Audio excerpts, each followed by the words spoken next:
বন্ধুরা, এই বখাটে ছেলেটি সুন্দরী মেয়েটিকে খারাপভাবে টাচ করতেছিল। তখন এই কিউট ছেলেটি এমনটা দেখে বখাটে ছেলেটিকে বকা দিচ্ছিল। এদিকে সুন্দরী মেয়েটি সুযোগ পেয়ে ছেলেটির ফোন বাহির করে নেয়। আসলে ছেলেটি বখাটে ছিল না, ছেলেটি এবং মেয়েটি দুজনের চোর ছিল। একটু পর ছেলেটি বুঝতে পারে তার পকেটে ফোন নেই, হারিয়ে গেছে। এদিকে ছেলেটি এবং মেয়েটি ফোনটি নিয়ে অনেক মজা করতেছিল। হঠাৎ কিউট ছেলেটির সামনে আসলে মেয়েটি ছেলেটিকে দেখে ভয় পেয়ে ফোনটি ফেরত দেয়।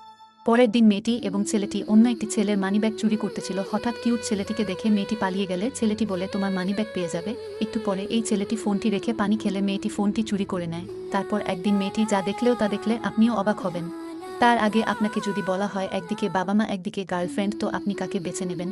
যদি বাবা মাকে বেছে নেন তাহলে অবশ্যই চ্যানেলটি সাবস্ক্রাইব করে ভিডিওটিতে লাইক দিয়ে কমেন্টে বলবেন বাবা মাকে অনেক ভালোবাসি। মেয়েটি দেখে যাদের মানিব্যাগ চুরি করেছিল তারা সবাই দাঁড়িয়ে আছে। কিউট ছেলেটি তাদের মানিব্যাগ ফোন ফেরত দেয় আর মেয়েটিকে বলে, তুমি সাধারণভাবে চললে অনেক সুন্দর লাগবে। একদিন রাতে মেয়েটির বন্ধু চুরি করা মানিব্যাগ দিলে মেয়েটির